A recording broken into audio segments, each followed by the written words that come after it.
Bonjour mes lovers et mes loveuses, j'espère que vous allez bien. Je vais très bien de mon côté. Bienvenue à Resilience Connections. Je suis coach Edna. J'aide les couples à connaître le langage d'amour de leur partenaire pour vivre une relation sans jalousie, dans le respect et la fidélité.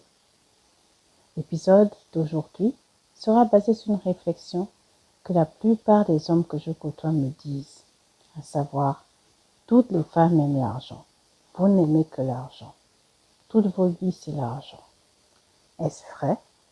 Est-ce faux? Nous allons tenter de répondre à cette interrogation après le jingle.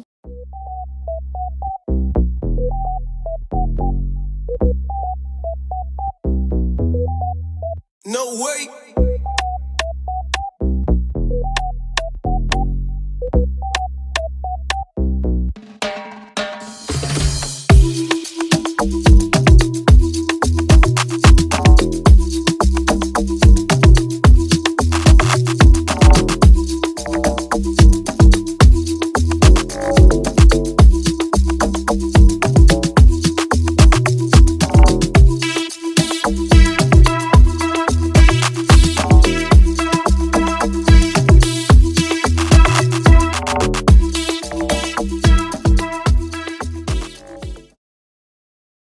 L'argent, l'oseille, les feuilles, le dollar, l'euro, le dinar, le rouble. Et toutes ces devises ne sont pas importantes. Le plus important, c'est l'argent lui-même, ce qu'il représente pour le couple. Quand on se rencontre, on se contente souvent de savoir si notre partenaire travaille, que ce soit à son compte ou comme salarié, ce qui est normal au stade de la rencontre. Mais lorsqu'on devient couple officiel, c'est-à-dire lorsque tu deviens une brioche et lui ton pain, croustillant et craquant, il faut creuser un peu plus. Alors au début de la rencontre, c'est normal de dépenser. On dépense souvent sans compter.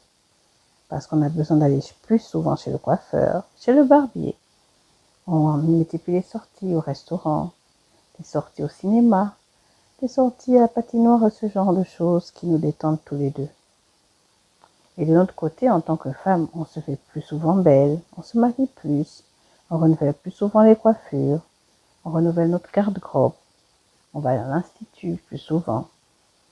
Et on essaie d'avoir des conversations intéressantes avec lui, en se cultivant et en ayant le maximum d'informations sur lui.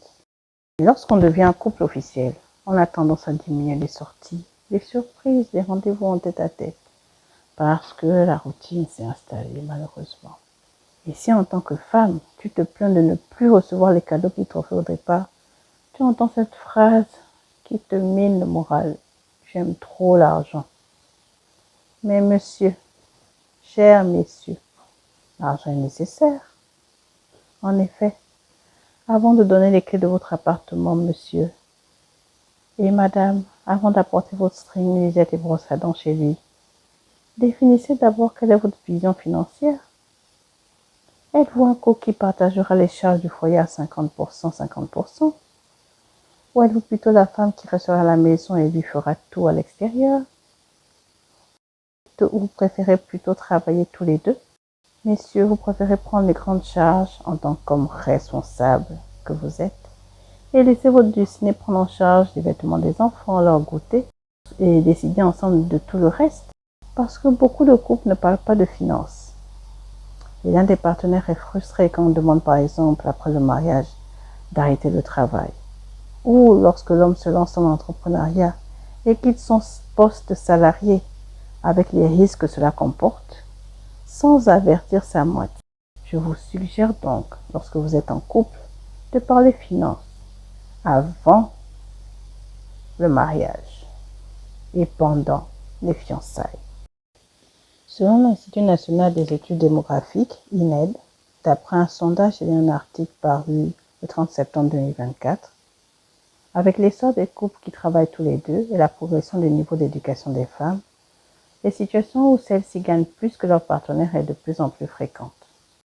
Selon une étude basée sur les données de l'échantillon démographique permanent, EDP en France, lorsque la part des revenus de la femme dépasse 55% du revenu total du couple, le risque de séparation augmente significativement. ces couples présentent un risque de rupture supérieur de 11% à 40% selon l'ampleur de la contribution de la femme par rapport aux couples dont les revenus sont équitablement répartis. Donc, nous voyons que si vous gagnez plus que votre partenaire, ça multiplie vos risques de vous séparer, surtout en tant que femme. Et vous devez absolument parler de cela. Est-ce qu'il supportera que vous soyez la Angela Merkel du couple, la femme à responsabilité, qui l'accompagnera dans sa vision et partout, et qui restera dans l'ombre tout en étant l'homme, ou il voudra plutôt vous garder à la maison, à vous occuper des enfants, pendant qu'il fera tout ce qu'il faut pour que vous ne manquiez de rien. Le fait de parler finances vous évitera beaucoup de crises inutiles. Même s'il faut revoir en faisant un ajustement à l'arrivée d'un enfant, par exemple, s'il y a une promotion, s'il y a perte d'emploi, ou s'il y a une maladie grave qui empêche d'aller travailler, et toute autre situation imprévue. Dans cet épisode, je parle des femmes qui ont une certaine éducation. Je ne parle pas des femmes qui font honte à la gente féminine, qui évoquent leur père malade dès le premier rendez-vous, ou l'enfant, en tant que mère célibataire, l'enfant dont elle s'occupe, qui a soi-disant avalé les clous et qui doit être soigné en urgence à l'hôpital, ou qui perd un parent chaque jour, ou qui a une urgence dans votre poche dès le premier rendez-vous. Je ne parle pas de cette catégorie de femmes. Cette catégorie de femmes ne mérite pas le terme de femme. Ce sont des filles sans vision qui vous feront perdre votre temps, votre énergie et votre argent. Zappez-les. Hormis cette catégorie de femmes, il existe une catégorie de femmes que vous croirez matérialistes au premier abord, mais qui sont des femmes de valeur. Ce sont les femmes qui ont pour langage d'amour les cadeaux. Comme dit un proverbe français, argent fait beaucoup, mais amour fait tout. Fin de citation. Ces femmes sont des valeurs qui, pour leur montrer que vous les aimez, vous devez penser à leur offrir un présent. Que ce soit une fleur, un bijou, une montre, un massage en institut, votre temps et toute chose qui va contribuer à ce qu'elles se sentent bien, que vous ayez pensé à elles tout au long de la journée. À la différence des femmes vénales, elles sont reconnaissantes et vont vous le montrer de toutes les façons possibles dans leurs gestes. Elles vont multiplier les attentions envers vous parce qu'elles se sentent aimées. Et une femme qui se sent aimée est une femme aimante. Pour ces femmes, il faut un minimum d'argent pour leur montrer votre amour, car c'est avec ce minimum d'argent que vous pouvez leur faire un présent. Comme dit Jean-Louis Auguste Commerson, je cite, « L'amour sans argent ressemble à une botte vernie sans semelle. » Fin de citation. Observez bien votre partenaire lorsque vous lui offrez un cadeau. Vous saurez si elle a pour langage d'amour les cadeaux. En conclusion, toutes les femmes ont besoin d'être rassurées quant à l'avenir. Et pour ça, on peut dire qu'elles aiment l'argent.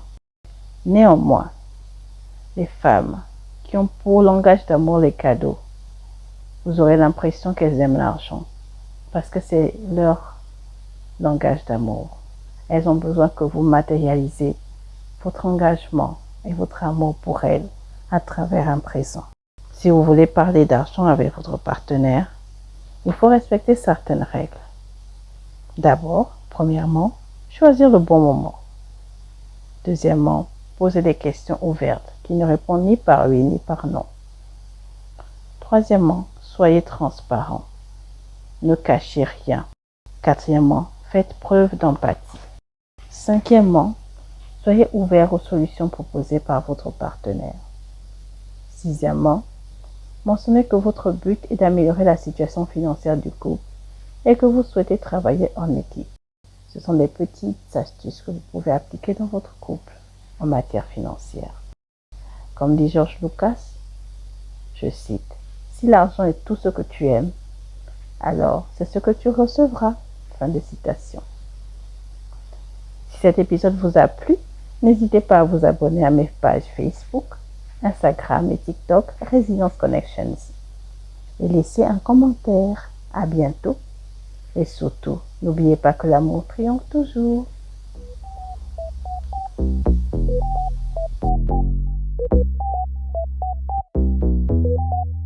No way.